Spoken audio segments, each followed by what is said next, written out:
Avant que la vidéo commence, je t'invite à lâcher un like et partager la vidéo. Et si ce n'est pas encore fait, je te conseille de t'abonner parce que ça va envoyer du lourd sur cette chaîne. Et je t'invite aussi à aller voir la chaîne de ces deux mecs. Elle est vraiment bien, ils ont doublé Odin. A tout de suite. Précédemment dans Science Geek Theory. Ah, tu as aimé mon coup de poing? Je suis Science Nemesis. Regarde mon ami. Je suis de retour des enfers pour vous affronter. Impossible, il est déjà mort, ce n'est pas possible qu'il soit revenu à la vie. Nous t'attenderons sur la lune pour nous battre. Vous osez me défier, vous allez le payer très cher. Abuse de loulou. C'est ça, cassez-vous, maintenant. Il y a fort longtemps, dans une galaxie lointaine, vivait un titan du nom de Galactus, alias le dévoreur de mondes. Après avoir affronté des milliers de guerriers, Galactus fit comme tous les génies du mal. Il chercha un moyen de devenir plus riche que tous, pour ainsi acheter des mondes à dévorer et à détruire en toute légalité. Alors qu'il voyageait dans l'espace, il vit une belle galaxie tourner. Cette galaxie lui donna une idée révolutionnaire. Créer un objet inutile que tout le monde voudra et qui fera un carton dans l'univers. Il créa donc le premier hand spinner. Après quoi, il donna le choix au monde. Soit ils achetaient sa marchandise, soit ils les dévoraient. Un peu comme le capitalisme des humains. Il fit d'ailleurs un succès monstre en 2016 et 2017 sur Terre. Ah, c'était rien mortel. Puis vint le jour où il voulut vendre son arnaque à Asgard. Bien entendu, nous avons refusé. Alors Galactus devient furieux et il voulut nous anéantir. Thor se prit une méchante branlée et maintenant qu'il s'est envolé vers d'autres cieux, j'ai besoin d'un guerrier puissant pour manier le marteau de Thor. Oui, cher Odin, et me voici avec deux magnifiques guerriers. Mais avant, nous allons lancer le générique, c'est parti.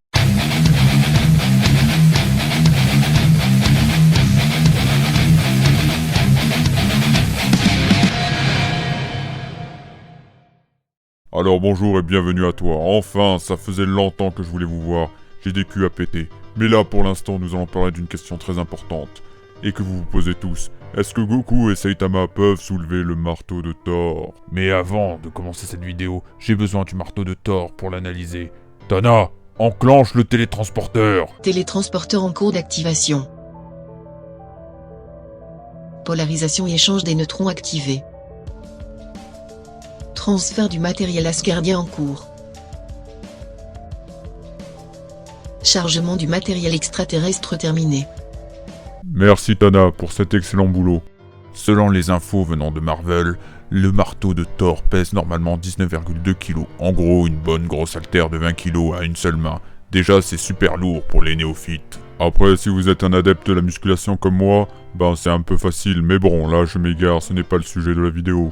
D'ailleurs, si tu n'as pas Alzheimer, si tu te souviens bien, dans le mythique Avenger, l'ère d'Ultron, beaucoup de héros se sont essayés à soulever le marteau de Thor. Et comme tu peux le voir ici, beaucoup ont fail. Même Iron Man avec son armure pétée de thunes n'a pas réussi à soulever ce mythique marteau. Mais certains héros ont réussi à soulever le marteau de Thor, comme dans le crossover avec les Avengers et l'univers Marvel et DC, avec Superman qui a pu soulever le marteau de Thor. Il y a eu aussi ce cas avec Captain America qui a pu utiliser le marteau de Thor parce que Odin avait dit qu'il était digne. Par conséquent, on peut voir que certains guerriers peuvent soulever ce marteau de Thor. Mais pourquoi donc? Mais avant, petite question parce que j'aime muscler le cerveau. Pensez-vous que le marteau de Thor pèse A. 1 tonne, B. 150 kg, C. Des milliards de tonnes, D. Son deck, je suis pas Einstein. Vous avez 10 secondes et pas une de plus. C'est parti.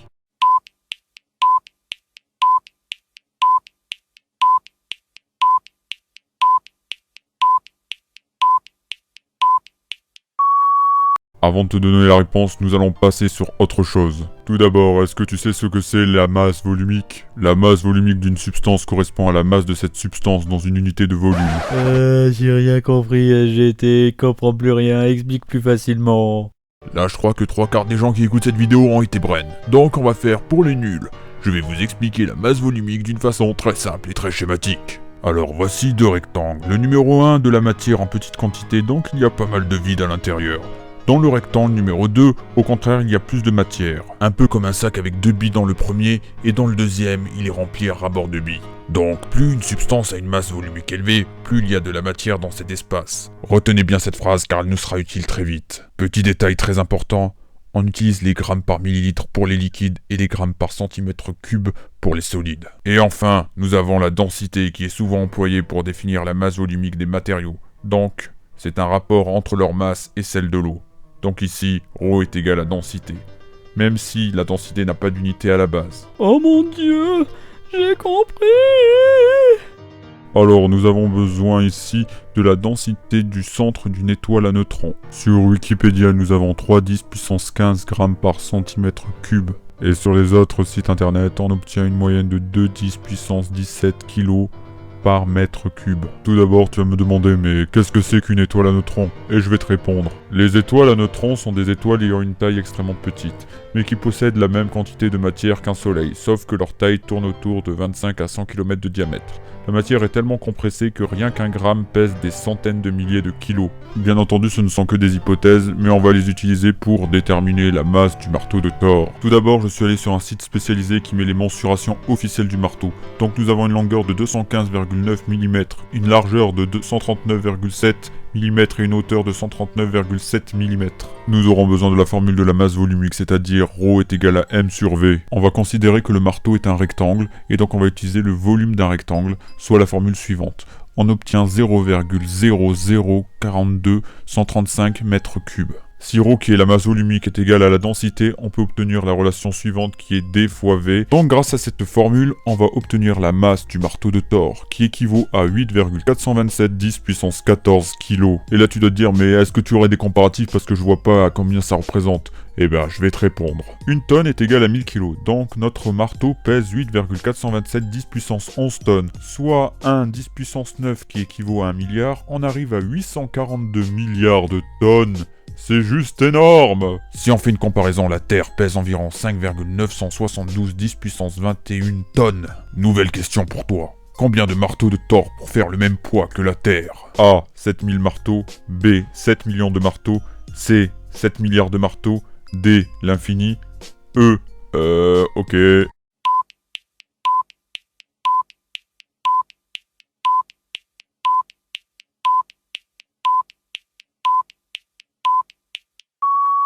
La réponse est 7 milliards 86 744 986 marteaux de Thor. Maintenant, si on compare avec les éléphants d'Afrique, soit 6000 kg pour un adulte, ce qui équivaut à 6 10 puissance 3 kg, cela donne, grâce à la magie du produit en croix, on obtient le résultat suivant pour un marteau de Thor, ce qui équivaut à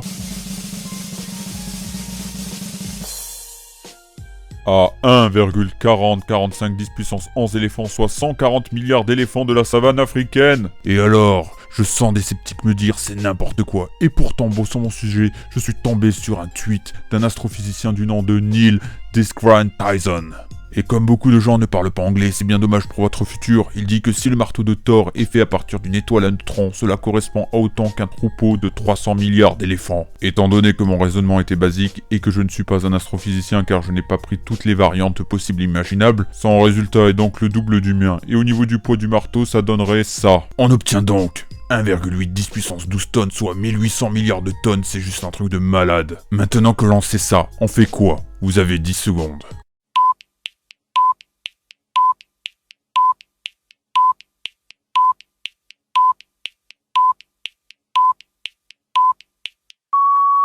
Si tu as pris la réponse E, alors tu mérites un magnifique petit cookie. Tiens, mange bien. Maintenant, revenons à la réalité, revenons au marteau de Thor. Allons voir Goku. Vas-y Goku, montre-nous que tu peux soulever ce marteau de Thor.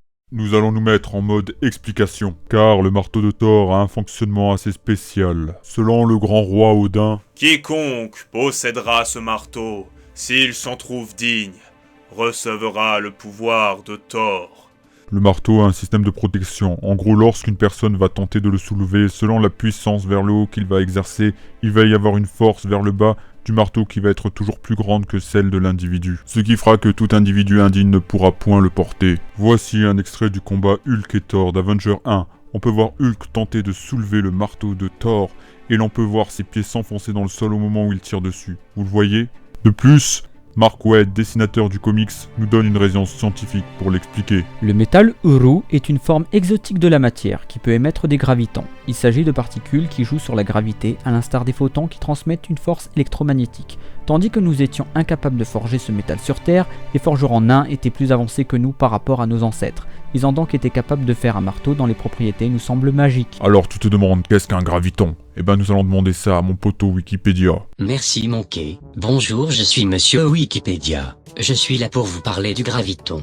Le graviton est une particule élémentaire hypothétique qui transmettrait la gravité, prévue dans la plupart des systèmes de gravité quantique. Il serait donc le quantum de la force gravitationnelle. En langage courant, on peut dire que les gravitons sont les messagers de la gravité, ou les supports de la force. Pour matérialiser cette force, on pourrait prendre l'exemple d'une fronde avec la ficelle, graviton, qui tient la pierre. Plus il y en a dans un champ gravitationnel, plus ce champ est puissant. Merci Wikipédia, tu gères toujours bro. De rien mon chouchou. Sur YouTube, il existe des génies, et la chaîne de Alan Pan en est un excellent exemple. Il a fait le marteau de Thor avec un système électromagnétique, et seul lui peut le soulever, car il a mis un scanner digital. Enfin un prank à la hauteur. Honnêtement, allez voir la vidéo, les liens sont dans la description. Après, il reste un ultime moyen, avoir une transformation ou une force qui puisse soulever 1800 milliards de tonnes. En ce qui concerne Son Goku, vous aurez vos réponses dans la vidéo, la vraie puissance de Sangoku qui arrivera très vite. En ce qui concerne Saitama, si vous avez vu la vidéo sur sa vraie puissance, vous saurez que bon, il peut le soulever normalement easy. Mais le plus important dans cette histoire, c'est est-ce qu'ils sont dignes de porter le marteau de Thor. En ce qui concerne Goku, c'est un guerrier qui adore se battre et se mesurer à des puissants adversaires. Mais aussi, il est là pour ses proches. Il a un potentiel gigantesque. Il est parfois un peu baka, mais il reste un grand guerrier. Plus noble que Thor par moment, Goku pourrait donc soulever le marteau de Thor selon moi. Concernant Saitama, lui qui est un humain à la base s'est entraîné comme pas possible pour se battre contre l'injustice. Peu de gens connaissent sa puissance. Il est noble de caractère, il ne cherche pas la gloire. Ce personnage a toutes ses chances de soulever le marteau de Thor selon moi. En conclusion, dans l'univers manga, ce sont les personnages les plus dignes pour cette tâche. Ça me rappelle... Oh mon dieu! Voilà Galactus! Bande d'enflures, vous osez me défier, vous allez prendre cher, nique sa mère. Écoute, avant de nous vendre des saloperies, tu devrais te relooker, parce qu'on dirait ma grand-mère. Vous osez me défier, moi le grand Galactus, maître des Handspinners, maître de l'univers, vous allez en prendre plein la gueule. Allez, vas-y, énerve-toi, j'aime ça. Subissez l'anéantissement. Allez les mecs, montrez-lui le pouvoir du jaune.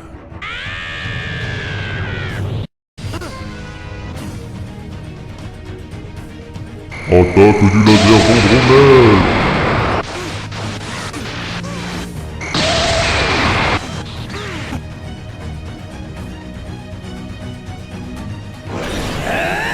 Aïe! Oh l'enfoiré! Ouais, vas-y, fonce, chevelu! Oh putain, ça meurt!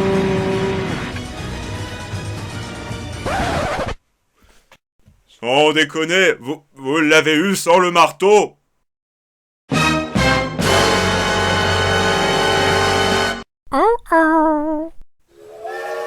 What? Vous avez détruit le marteau? Oh mais c'est bon, c'est qu'un marteau, me casse pas la tête toi. Allez c'est bon, je me casse. Revenez ici que je vous défonce! À ce moment-là, Science Geek Theory ne savait pas qu'il venait de provoquer quelque chose d'horrible qui allait bouleverser le multivers. Vous saurez la suite dans le prochain épisode de Science Geek Theory. À suivre.